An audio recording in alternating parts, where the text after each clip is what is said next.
The arena fell silent as Kael'thara raised her ancestral blade, its obsidian surface drinking in the dim light of 3 moons.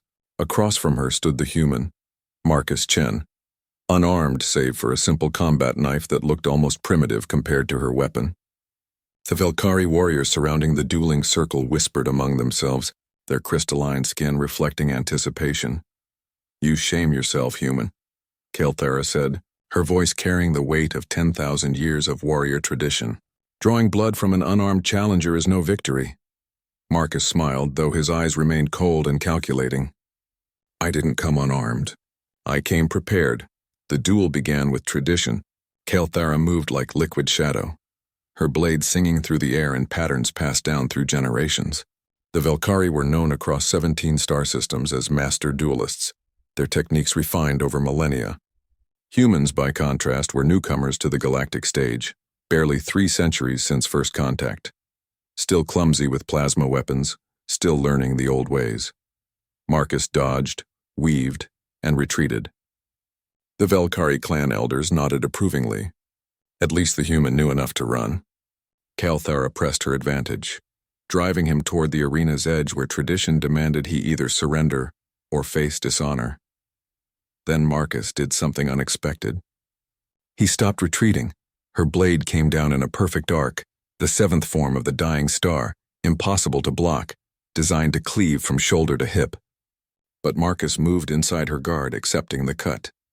Steel kissed his palm as he caught her blade with his bare hand. Blood welled, crimson and bright against his brown skin. That's when everything changed. The runes carved along Kael'thara's blade, ancient symbols of her clan's honor, powered by exotic matter from the heart of collapsed stars, suddenly blazed with light. Not the cold blue of Velcari tradition, but gold. Brilliant burning gold that seemed to contain the fury of a sun. Kael'thara gasped and tried to pull away, but her blade wouldn't move. It was stuck not in Marcus's grip, but in something else, something that made her ancient weapon tremble like a frightened child. Around the arena, the Velcari clan members began dropping to their knees. Not in surrender. They looked as shocked as she felt, but as if compelled by something primal, something that bypassed conscious thought and spoke directly to instinct. "What? What are you?" Kael'thara whispered. Marcus's blood dripped onto the arena floor. Where it landed, the stone began to glow with that same golden light, spreading outward in patterns that resembled circuit boards or neural networks, or perhaps the branching of stars across the galaxy itself. "Your blade is old," Marcus said quietly, his hand still wrapped around the edge that had cut him. 10,000 years, your people say, forged in the heart of a dying star, quenched in the void, imbued with the essence of your first warriors." "Yes," Kael'thara breathed. "The blade of my ancestors." 40,000 years, Marcus corrected. "Your blade is 40,000 years old, and it wasn't forged by the Velcari." The impossible words hung in the air like a death sentence. That's heresy," one of the clan elders stammered from his knees. "Our histories are incomplete," Marcus interrupted. "The runes on this blade aren't Velcari. They're older. They're from before the Velcari existed as a species, before you climbed down from your trees and learned to shape stone." He turned his hand, letting his blood flow more freely across the blade. The runes grew brighter, and now they began to shift, rearranging themselves into new patterns. Ancient patterns. First patterns. "Humans are young," Marcus continued. 300 years in space, clumsy, primitive, you call us. But there's something you need to understand about humans. We didn't start our clock 300 years ago. We started it millions of years ago, and we've been here before." Kael'thara felt her legs weakening. Around her, more clan members collapsed to their knees, compelled by recognition coded into their very genetics. A recognition of the makers, the first ones, the architects who had seeded the galaxy with life before vanishing into myth. "The precursors," she whispered. "The first ones, they're legends, myths. We're survivors," Marcus said. "We seeded the galaxy with life, then we went home. Back to our little blue planet.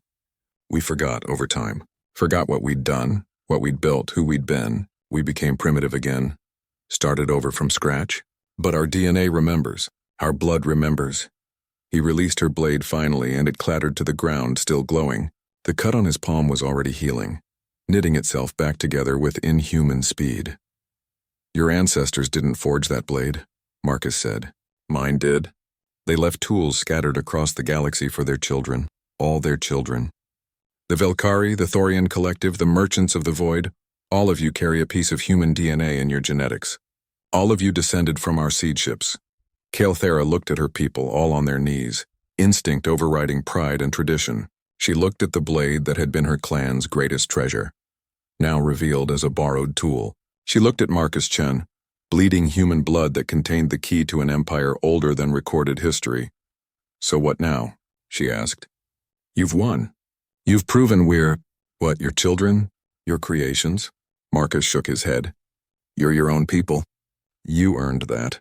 But when humans applied for Galactic Council membership and you laughed, when you challenged us to prove our worth, you forced us to remember. The blood remembers, Kael'thera, and now so do we. He picked up his simple knife and walked toward the arena exit. Behind him the golden light began to fade, but the knowledge remained. We don't want to rule you, Marcus called back. We just want you to understand humanity isn't asking for a seat at your table anymore. We're offering you a seat at ours. We built this table. 40,000 years ago, we built everything. The arena remained silent long after he'd gone, the Velcari warriors still on their knees, contemplating a history that had just been rewritten with a single drop of blood.